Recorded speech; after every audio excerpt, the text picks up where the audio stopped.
So there are 4 different types of immunity: active, passive. And in active, we have natural active and artificial active, and in passive, we have natural passive and artificial passive. So don't get confused. Actually, इस lecture में आपको types of immunity के बारे में बताया जाएगा. So let's have a look कि हमारे पास कितनी टाइप्स की इम्यूनिटी होती है. And then in this lecture we are going to talk about HIV, AIDS, जो कि लाइलाज है, जिसका एहतियात ही सिर्फ एक वाहिद इलाज है. We will talk about AIDS as well. So let's flip the screen. हमने आपको बताया कि पैथोजन क्या है, एंटीजेंस क्या है, सेल्फ और नॉन सेल्फ सेल क्या होता है, बायोलॉजिकल बैरियर्स कौन कौन से हैं which prevent the entry of microorganisms in our body. जिसमें I told you about physical barriers, that is skin, your nails and your hair. They prevent pathogens, bacteria to enter in your body. And then I told you about these chemicals. Eyes, your nose, your eyes, they have tears which are hypertonic. Your nose, it has mucus which is sticky. Your ears, they have wax. Alimentary canal, we have HCl and we have pH shocks in your whole alimentary canal. Sometimes it's too acidic, sometimes it's too alkaline, and sometimes it's neutral. And your genitalia, that they contain mucus. And then we were talking about if a scenario, if a microbe by any means happens to enter inside your body, then 2 types of cells they encounter your pathogens. Number 1, phagocytes, and number 2, lymphocytes. And then I told you the whole mechanism of phagocytosis, in which we discussed how these pathogens are engulfed and then killed by your white blood cells, your phagocytes. And then in the later half, we talked about the specific immunity, in which I told you about B lymphocytes and their specific mechanism of action. So, and then we discussed this primary and secondary response. And then at last, we were talking about this active immunity, and I told you about vaccination. So in today's class, we are going to talk about a couple of more things. I'm going to tell you about passive immunity. I'm going to tell about you about the roles of vaccination in controlling the spread of transmissible diseases. We will talk about the importance of breastfeeding. We will talk about the features of passive immunity. And then we will talk about the AIDS, HIV, how this affects. And then in the later half, maybe in tomorrow's class, we are going to discuss all the infectious diseases which are detrimental for our body, right? मैंने आपको last class में ये बताया कि जब आपके पास first entry of pathogen होती है बॉडी के अंदर, ये वाला जो पार्ट था, दिस वाज फर्स्ट एंट्री. तो उस वक्त आपने देखा कि जो एंटीबॉडीज बन रही थी उनका रिस्पॉन्स कुछ यूं था. लेकिन जब इस जगह पर जब सेकंड एंट्री की हमने बात की, जब पैथोजेंस दोबारा आपकी बॉडी के अंदर आए, और दोबारा आने का मतलब ये है कि when your body already had memory cells, यानी इस पॉइंट तक आपकी बॉडी के पास पहले से क्या चीज पड़ी हुई थी? Memory cells. तो मेमोरी सेल्स की वजह से जो सेकेंडरी रिस्पॉन्स आया वो कितना इनॉर्मस आया. इस चीज को यूटिलाइज करते हुए साइंटिस्ट्स ने वैक्सीनेशन का तरीकाकार निकाला. और वैक्सीनेशन के अंदर वो करते क्या हैं, अभी हम ये डिस्कस करेंगे. वैक्सीनेशन में प्यारे बच्चों, they introduce an attenuated pathogen. अब आप पूछेंगे कि attenuated का क्या मतलब है? तो attenuated का मतलब है वीक पैथोजन, मारा हुआ, आधा मारा हुआ या बहुत ही कमजोर किया हुआ हम पैथोजन इंट्रोड्यूस करवाते हैं. और या फिर इंट्रोडक्शन ऑफ जस्ट एंटीजेंस. आप पूरे का पूरा ऑर्गेनिज्म एंटर नहीं कराते, आप सिर्फ उसके एंटीजेंस एंटर करवा देते हो. और जब आप ये एंटीजेंस एंटर करवाते हो to get immune response plus memory cells for an enormous secondary response, इसको कहते हैं वैक्सीनेशन. जब हम मरा हुआ या कमजोर किया हुआ बैक्टीरिया इंट्रोड्यूस करवा दे बॉडी में, जो कि हमारी बॉडी को अटैक ना कर सके, लेकिन हमारी बॉडी उसके खिलाफ पूरे का पूरा इम्यून रिएक्शन कर ले, या फिर हम खाली एंटीजेंस इंट्रोड्यूस करवा दें बॉडी के अंदर. उन एंटीजन को हमारी बॉडी बिल्कुल भी कुछ नहीं कर पाती है. हमारी बॉडी को उन एंटीजन से बिल्कुल भी कोई खतरा नहीं होता, बिकॉज उसके पीछे उसकी पूरी की पूरी बॉडी ही नहीं है, उसके पीछे उसके पूरे का पूरा स्ट्रक्चर ही नहीं है. इसको बोलते हैं वैक्सीनेशन। और याद रखिएगा कि ये जब हम एक्टिव इम्यूनिटी की बात कर रहे होते हैं तो एक्टिव इम्यूनिटी का मतलब होता है it's a life long immunity. एक बार अगर ये इम्यूनिटी आपकी बॉडी में आ जाए फिर आप सारी जिंदगी उस बैक्टीरिया से इम्यून रहते, राइट। सारी जिंदगी फिर आप उस बैक्टीरिया से, उस पर्टिकुलर ऑर्गेनिज्म से इम्यून रहते। सो ये लाइफ लॉन्ग होती है और इसके अंदर आपके पास क्या बन जाते हैं, मेमोरी सेल्स। Memory cells. अगर एक्टिव इम्यूनिटी होती है तो बेटे एक हमारे पास और टाइप है इम्यूनिटी की जिसको हम बोलते हैं पैसिव इम्यूनिटी।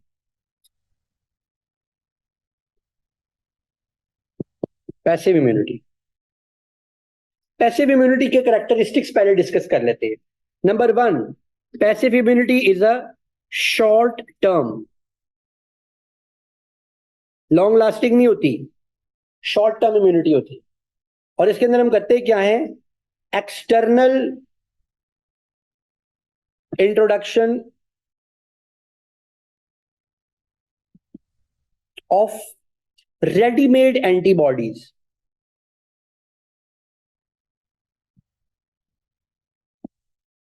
इस टेक्निकल पॉइंट को बेटे आपको अंडरस्टैंड करना पड़ेगा कि इसके अंदर हो क्या रहा है। इसके अंदर हम पहले से बनी बनाई एंटीबॉडीज, रेडीमेड एंटीबॉडीज ही बॉडी में डाल, आफ्टर सम टाइम आपका लिवर डिग्रेड्स देम।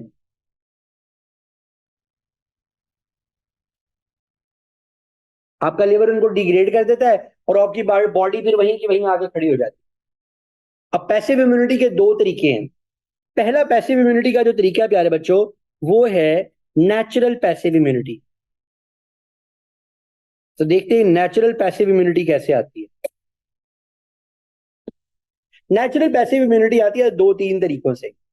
जब मां अपने बच्चे को अपने यूट्रस के अंदर कैरी कर रही होती, जब बेबी मदर्स बॉडी में होता है तो antibodies from the mother in the uterus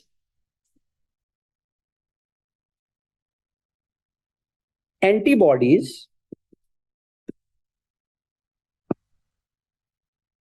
from mother pass to the baby via placenta. Placental barrier को क्रॉस करके मां की बॉडी से एंटीबॉडीज बच्चे की बॉडी में एंटर हो जाती है, फ्रॉम मदर टू चाइल्ड। पहला तरीका तो ये है नेचुरल पैसिव का, ये सारा कुछ नेचुरली हो रहा है। और ये पैसिव इम्यूनिटी है बिकॉज बच्चे की बॉडी में कोई मेमोरी सेल्स नहीं बन रहे, कोई एक्चुअल एक्सपोजर ऑफ पैथोजन नहीं हो रहा, कोई एक्चुअल एक्सपोजर ऑफ एंटीजन नहीं हो रहा, कोई मेमोरी सेल्स नहीं बन रहे। पहला तरीका ये। Number two, in the form of colostrum. इस कोलोस्ट्रम को जरा मैं हाईलाइट कर दूं। अगर कोई आपसे कहे कि ये आपके सिलेबस में नहीं है, आपने ऐसी किसी बात में नहीं आना, ये बिल्कुल है आपके सिलेबस में कोलोस्ट्रम।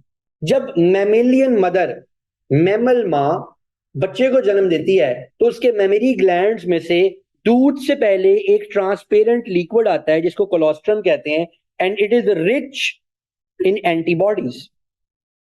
आप में से कभी किसी बच्चे ने बोली पी है, गाय की बोली, बोली या होबलू पी है? गाय जब बच्चा देती है तो जब पहले पहले वो दूध दे रही होती है, अगर आप उसको गर्म करें चूल्हे पे तो वो खीर बन जाती है, उसके अंदर सॉलिड्स आ जाते हैं, उसमें गुड़ और शक्कर डाल के खाते हैं। आप में से किसी ने नहीं खाई? किसी ने खाई है तो हाथ खड़ा करें। Very bad and very sad. कभी ना कभी तो आपके सामने आई होगी, आपने शायद ना खाई पी हो। वो कोलोस्ट्रम होता है गाय का। खैर हमारे लिए उसका इतना फायदा नहीं होता जितना गाय के बच्चे के लिए, बिकॉज जब हम उसको गर्म करते हैं तो वो प्रोटीन्स डीनेचर होकर खीर बन जाती है, वो जो एंटीबॉडीज होती है। तो हर जब बच्चा, इंसानी बच्चा भी पैदा होता है, उसकी माँ की बॉडी में भी ये कोलोस्ट्रम पैदा होता है। ये कोलोस्ट्रम उसकी मदर की बॉडी में भी पैदा होता है और वहां से उसको एंटीबॉडीज मिलती हैं। उसके बाद जब तक वो बच्चा लैक्टेशन पे रहता है, जब तक वो बच्चा लैक्टेशन पे रहता है, यानी मदर्स मिल्क, उससे भी बेटे उसको एंटीबॉडीज मिलती रहती है। जब वो बच्चा मदर्स मिल्क छोड़ता है उसके 3 मंथ्स तक, उसके 3 मंथ्स तक उसकी बॉडी में वो सारी एंटीबॉडीज रहती हैं जिनसे उसकी मदर ने पूरी जिंदगी में लाइफ लॉन्ग इम्यूनिटी हासिल की होती है। And that is a precious gift that every one of us got from our mother, अगर हमने दूध पिया है अपनी माँ का तो, ठीक है।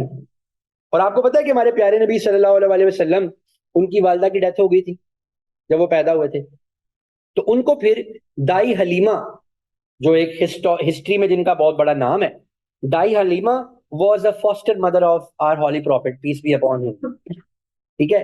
तो वो ओल्ड प्रिमिटिव अरब्स, वो एक से ज्यादा दाइयों का दूध पिलाते थे अपने बच्चों को ताकि उनके बच्चे स्ट्रांग हो जाएं। और वो किन औरतों को सिलेक्ट करते थे? जो देहात की रहने वाली या रेगिस्तान की रफ एंड टफ खवातीन होती थी, उनकी ऑब्जर्वेशन थी कि उनका दूध पी के बच्चा मजबूत बन जाएगा। And now we know the science behind it, कि जितनी को प्रिमिटिव और जंगल में या डेजर्ट में रहने वाली औरत होगी, उतनी उसकी इम्यूनिटी ज्यादा स्ट्रांग होगी, उसका दूध पी के बच्चा उतना ज्यादा स्ट्रांग होगा, ठीक है जी। तो ये एक ब्यूटीफुल एग्जांपल है। मैं जब भी नेचुरल पैसिव इम्यूनिटी पढ़ाता हूँ, तो ये इसीलिए आप नोट कीजिएगा कि जो बच्चे अपनी माँ का दूध नहीं पीते हैं, उनको बहुत ज्यादा बीमारियां लगती हैं। वो डब्बा ही उनकी माँ होता है बेसिकली, ठीक है ना। वो क्या मैमिलैक और वो क्या इस तरह की चीजें, उनमें हर चीज होती है, लेकिन उनके अंदर एंटीबॉडीज नहीं होती। और एंटीबॉडी मिल्क की सबसे इंपॉर्टेंट चीज है जो किसी छोटे से बच्चे को चाहिए उसकी इम्यूनिटी स्ट्रांग करने के लिए, राइट। सो बेटे this is called natural passive. अब अगर कोई चीज नेचुरल पैसिव है तो इसका मतलब वो आर्टिफिशियल पैसिव भी होगी। आर्टिफिशियल पैसिव, आर्टिफिशियल पैसिव क्या होती है? फॉर एग्जाम्पल, अगर किसी बंदे को सांप काट जाए, स्नेक बाइट हो जाए, अब आप इंतजार तो नहीं करेंगे कि 7 दिन आप उसे कहें यार 7 दिन तुम रहो जिंदा, फिर तुम्हारी बॉडी में एंटीबॉडीज बनेगी, फिर वो 7 दिन तो उसने निकालने नहीं है, तो 24 घंटे निकाल जाए तो बड़ी बात है। स्नेक बाइट में उसकी बॉडी में क्या इंट्रोड्यूस हो गया हुआ है? टॉक्सिन्स। अगर ये इस तरह के टॉक्सिन्स हैं बेटे, अगर ये मैं आपके सामने ये टॉक्सिन बना रहा हूं, तो एंटीबॉडीज का एक तरीकाकार टॉक्सिन को डिग्रेड करने का ये भी होता है कि वो टॉक्सिन को सराउंड कर लेती हैं।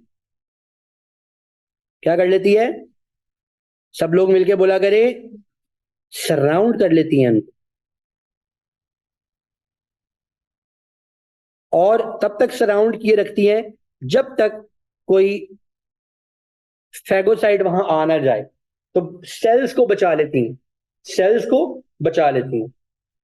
हम ऐसे केसेस में पहले से ही प्री मेड या रेडीमेड एंटीबॉडीज की ड्रिप्स हमारे पास मौजूद होती हैं। हम ऐसे बंदे को फौरी तौर पे वो ड्रिप लगा देते हैं। बाद औकात तो 4-4 ड्रिप्स, दोनों बाजुओं पे, दोनों टांगों पे ड्रिप्स लगाई होती है। रेस लगी है, सांप का जहर फैलने से पहले उसकी बॉडी में बेशुमार एंटीबॉडीज डाल दो, ताकि जैसे ही जहर फैले, जैसे बॉल की तरह जहर आ रहा है, तो एंटीबॉडी पहले से इसको कैच करे, राइट। तो ये आर्टिफिशियल पैसिव है। आप लोग कभी ना कभी सड़क पे गिरे होंगे तो आपको एंटी टेटनस का इंजेक्शन लगा होगा, वो एंटी टॉक्सिन्स होते हैं। कभी अगर आप सड़क पे बेटे गिर जाए ना और आपको जख्म आ जाए, खून निकल जाए, never ever ignore it, go to a doctor और उसको बताएं कि मुझे टेटनस का टीका लगा दो। वो एग्जामिन करेगा, हाँ आपको चोट लगी है, वो आपको टेटनस का टीका लगा दे। एक बैक्टीरिया होता है क्लोस्ट्रीडियम टेटनाई, इतना खतरनाक टॉक्सिन प्रोड्यूस करता है बॉडी में कि बॉडी के मसल्स और जॉइंट्स को स्टिफ कर देता है और इंसान की मौत वाक़ हो जाती है। मौत का मतलब डेथ। तो प्यारे बच्चों, कभी भी इग्नोर नहीं करना। अगर आप अपने घर से बाहर कहीं गिर गए, या अगर आपने अपने घर में पेट्स रखे हैं और घर में भी गिरे हैं और आपका खून निकला है, तो आप ये टेटनस का टीका जरूर लगवाएंगे, एंटी टेटनस का। वो भी आर्टिफिशियल पैसिव इम्यूनिटी होती है। एंटी टॉक्सिन्स आपकी बॉडी में डाल दी जाती है कि अगर वो बैक्टीरिया एंटर हो के टॉक्सिन्स बनाए, तो आपके पास पहले से ही एंटी टॉक्सिन्स मौजूद। So this is called artificial passive. Now, my dear students, you need to know about the differences between active immunity and passive immunity. And you need to know the differences between natural active, artificial active, natural passive, artificial passive. Clarity आई कि नहीं आई? तो समझ आ जानी चाहिए। अच्छा, अब देखते हैं और हमें क्या यहां पर डिस्कस करना। अब हमारे पास आएगा आउटलाइन, ये 11वां पॉइंट अब हमने डिस्कस करना है। Outline how HIV affects the immune system, limited to decrease lymphocyte number and reduced ability to produce antibodies which weaken the immune system. So let's talk about this HIV। क्या जानते हैं आप HIV के बारे में? HIV का जो abbreviation है वो क्या है? Human immuno deficiency virus, and it causes a disease which is called AIDS. AIDS से क्या बनता है? Acquired immunodeficiency. तो बताएं सिंड्रोम का मतलब क्या होता है? What is syndrome? Psychological diseases में भी आपको सिंड्रोम मिलेंगे। Most common single child syndrome, जिन औरतों का अकेला अकेला बेटा होता है, ठीक है, no offence meant, they have a single child syndrome, ठीक है। तो लड़कियों, वैसे तो जब रिश्ते आते हैं तो ये बड़ा अट्रैक्टिव रिश्ता लगता है कि वो कल्ला कल्ला पुत्र है जी, ना नंद ना कोई और ना कोई चीज, एक साथ है, फौत हो जाएगी इंशाल्लाह जल्दी है। लेकिन जब तक वो है तब तक होता है उनकी अम्मा को सिंगल चाइल्ड सिंड्रोम। और वो सिंगल चाइल्ड सिंड्रोम में अकेलौते बेटे की माँ इतनी ज्यादा कॉन्शियस होती है, इतनी ज्यादा ओवर ओवर ओवर पोजेसिव होती है कि she tends to suffocate her son with the extraordinary mamta and her love. She thinks that she is loving her child, but actually she is trying to hold him so hard that she is going to suffocate. और उसके बेटे के रास्ते में जो आता है, I am the only child ना, आई नो। अच्छा खैर, तो मैंने आपको ये बात इसलिए बताई कि सिंड्रोम कोई ऐसी, अब जेनेटिक डिजीजेस में भी सिंड्रोम है, आपने पढ़ा होगा डाउन सिंड्रोम, एक मैंने साइकोलॉजिकल डिजीज का सिंड्रोम बता दिया सिंगल चाइल्ड सिंड्रोम, और एक ये एड्स का सिंड्रोम है। भाई ये तो इन्फेक्शियस डिजीज है। Why are we calling it syndrome? Because this virus is not going to hurt your body cells, this virus is going to fool your body, this virus is going to engage your immunity cells in such a way that whole concentration of your body is towards this virus, और ये virus काबू नहीं आ रहा। होता क्या है, इसके अंदर एक इम्यूनो डेफिशिएंसी हो जाती। यूनिक सी बात है, इम्यूनो डेफिशिएंसी का क्या मतलब है? इम्यूनिटी डेफिशिएंट कैसे हो जाती है? बेटे ये जो एड्स का वायरस है ये अपने एंटीजेंस में बहुत ज्यादा चेंजेस करता रहता है, अपने एंटीजन की शेप में चेंजेस करता रहता है, जिसकी वजह से हमारी बॉडी नित नई स्टाइल की एंटीबॉडी जिसको मारने के लिए बनाती रहती है, कभी ऐसी, कभी ऐसी, कभी ऐसी। बॉडी अपनी सारी एनर्जीज नई नई एंटीबॉडीज बनाने में खर्च करती रहती है, और ये वायरस अपने अंदर स्लाइट चेंजेस करके अपनी शेप चेंज करता रहता है। लिहाजा हमारी बॉडी इतनी ज्यादा वीक हो जाती है कि कोई छोटे से छोटी इन्फेक्शन भी, कोई माइनर से माइनर इन्फेक्शन भी एड्स के मरीज की जान ले लेती है। एड्स की कोई अपनी जाती सिम्टम्स नहीं है, एड्स का पेशेंट छोटी छोटी सेकेंडरी डिजीजेस से मर जाता है। फ्लू लगा है तो हमेशा लगा रहेगा, कोई बैक्टीरियल इन्फेक्शन हो गया, एंटीबायोटिक्स काम कर तो ठीक है, वरना हमेशा वो इन्फेक्शन रहेगी। कोई सार्कोमा हो गया, कोई कैंसर हो गया, सही होना ही नहीं, क्योर ही नहीं होना। उनको माइनर माइनर डिजीजेस भी उनके लिए अनक्योरेबल होती। एड्स का अभी तक कोई फील्ड में प्रैक्टिकल, मैं बचपन से इस पढ़ता आ रहा हूं, अब मैं मिडिल एज पे आ गया हूं, 34 का हो गया हूं, अभी तक कोई इसका फील्ड इलाज नहीं है। क्लिनिकल ट्रायल्स हो रहे हैं मेडिसिन के ऊपर, वो हम भी बचपन से सुनते आ रहे हैं। अभी तक एड्स प्रैक्टिकली ला इलाज। एड्स फैलता किस तरीके से है? Number 1, blood transfusions. अच्छा जी, तो अगर आप अनसेफ ब्लड ट्रांसफ्यूजन्स करते हैं,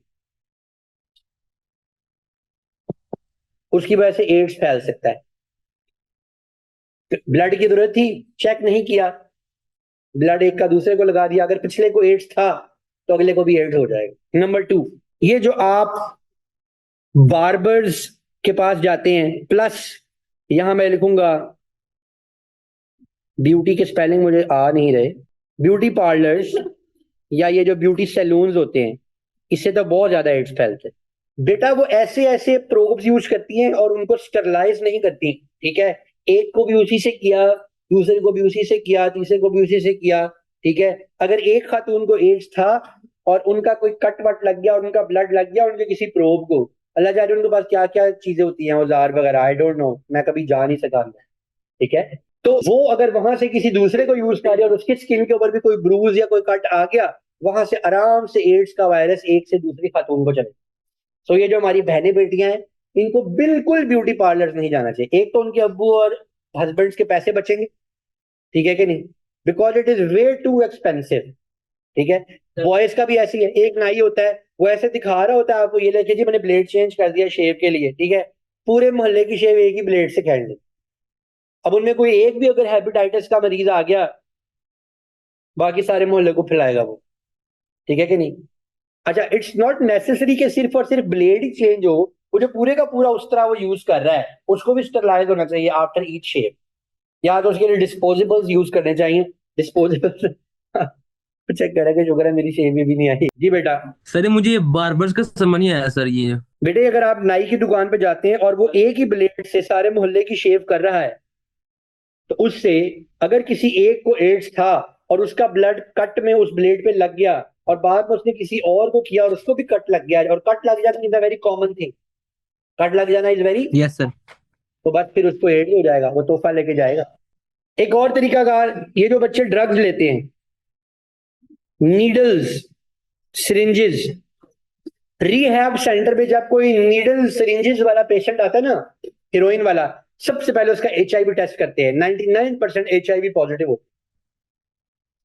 आपको तो नहीं पता होगा, शायद आपको भी नहीं पता हो, अगर आप लो स्टैंडर्ड पब्लिक वॉशरूम्स में कभी जाए ना, लो स्टैंडर्ड, बहुत ही बिलो द क्लास, वहां वॉशरूम्स में सिरिंजेस पड़ी होती है। रखी कहाँ होती है, देखिए कितनी हाइजीनिक प्लेस पे रखी होती है, वॉशरूम्स में सिरिंजेस छुपा के रखी होती है, और वो एक ही सिरिंज लेते हैं, 4-5 भाई नशाई मिलके उस एक सिरिंज से ही सारे एक दूसरे को टीके लगाते हैं। कंफर्म HIV फैलता है, कंफर्म। या फिर नॉन प्रोमिस्कस फिजिकल रिलेशंस। अल्लाह ताला ने जो बातें भी, अल्लाह ताला हमारा मैन्युफैक्चरर है, अल्लाह ने जो भी बातें बता दी है ना और जिस काम से मना कर दिया है उसके पीछे बड़ी हिकमतें हैं। और हम बायो में तो आप देखें, बैठ के सुन्नत तरीके खाने से लेके और खाने के ऊपर से पानी पीने से लेके कितनी सारी चीजें हमने डिस्कस की हैं कि अगर हम वो इस्लामिक तालीमात पे अमल करते हैं तो हमें बायोलॉजिकली कितने फायदे होते हैं, उससे फिजिकली कितने फायदे होते हैं, राइट। सो जो नॉन प्रोमिस्कस फिजिकल एक्टिविटीज हैं, more than one, having more than one sexual partners for pleasure and their frequent shuffling can lead you towards this condition in which you will die very soon. And not only you will die alone, you will die with many other people, right? So ये ads की कहानी थी जो कि हमने इसके अंदर cover करनी थी कि जो किस किस तरह से फैलती है, और इसका एक ही इलाज है, और वो इलाज है एहतियात की जाए। एहतियात वाहिद इलाज है, एड्स ला इलाज। ये वाला पार्ट तो हमारा कवर हुआ। अब हम नेक्स्ट पार्ट की तरफ चलते हैं, और नेक्स्ट पार्ट है डिजीजेस। अभी हमने इम्यूनिटी के बारे में काफी चीजें डिस्कस की, और आप ये देखिएगा कि मैंने आपको HIV की ट्रांसमिशन भी पढ़ा दी। मैंने आपको ये भी बताया कि एक्वायर्ड इम्यूनोडेफिशिएंसी होती कैसे है, कैसे इसको कंट्रोल किया जा सकता है, और ये वायरल पैथोजन है, हम ये भी डिस्कस कर चुके। अब बेटे हमारा ये टाइम आ गया है कि हम करें डिस्कस। अब हम डिजीज वाले पार्ट को डिस्कस करेंगे, और ये पैथोजन क्या होता है हम ये भी डिस्कस कर चुके। अब हम बात करेंगे ट्रांसमिसिबल डिजीजेस क्या होती हैं, और डायरेक्ट इनडायरेक्ट कांटेक्ट कैसे होता है, और ये जो बायोलॉजिकल बैरियर्स हैं प्यारे बच्चों, आप देखिए ये भी हम डिस्कस कर चुके। याद आया आपको कि जब हमने कहा था कि skin, hair in the nose, mucus, stomach acid, हो गया ना ये, because they are very inter related to each other. Pathogens और एंटीजन के बारे में आपको बताते हैं। सच ऑर्गेनिज्म which can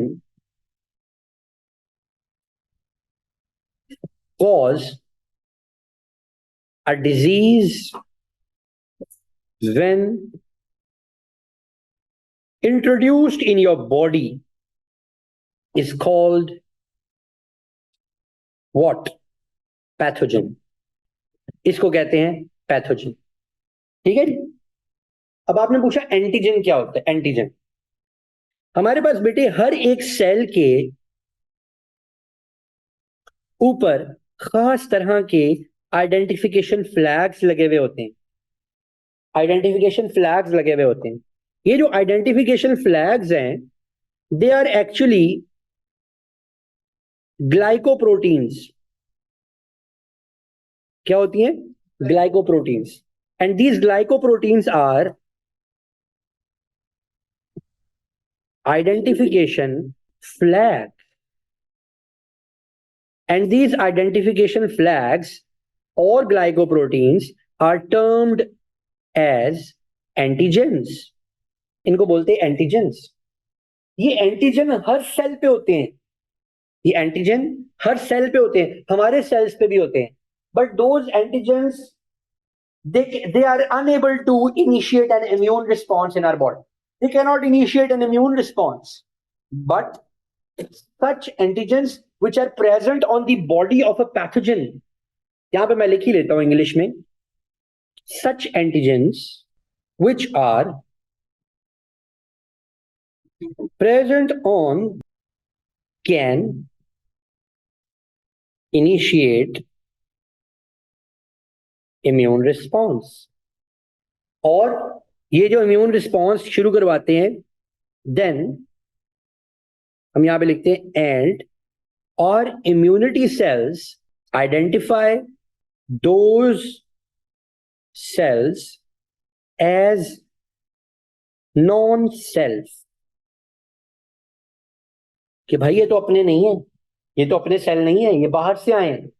और ये जो नॉन सेल्फ सेल्स जिनको कहते हैं, ये नॉन सेल्फ सेल्स ही तो होते हैं असल में पैथोजेंस. पैथोजेंस, बात समझ आई आपको? तो बेटे अगर आप ऐसे ही पढ़ते रहे तो इंशाल्लाह ताला जरूर आएगा आपका ए स्टार. ठीक है ना? इसी तरह पढ़ने वाले बच्चों के ए स्टार जो इतनी क्लैरिटी के साथ पढ़ते हैं. तो अभी आपको जैसा कि मैंने पहले बताया था कि आपका बायोलॉजी का syllabus it's hell of a syllabus बहुत ज्यादा.